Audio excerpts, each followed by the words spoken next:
ભરૂચ જિલ્લાના અંકલેશ્વરમાં ફરી એકવાર ડ્રગ્સ બનાવટનો મોટો ભાંડાફોડ થયો છે. અંકલેશ્વર જેડીસી વિસ્તારમાં આવેલ સિદ્ધિ કોઓપરેટિવ હાઉસિંગ સોસાયટીમાં ભાડાના મકાનમાં એમડી ડ્રગ્સ બનાવતું હોવાની ચોંકાવનારી વિગત સામે આવી છે.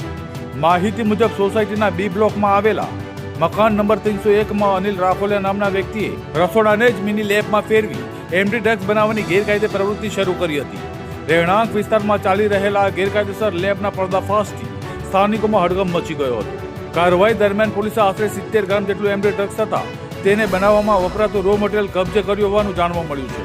આ સમગ્ર ઓપરેશન ભરૂચ એસઓજીની ટીમ દ્વારા હાથ ધરવામાં આવ્યું હતું. હાલ આરોપીની વધુ પૂછપરછ ચાલી રહી છે અને ડ્રગ્સ નેટવર્કના અન્ય તાર ક્યાં જોડાયા છે તે દિશામાં તપાસ તેજ કરવામાં આવી છે.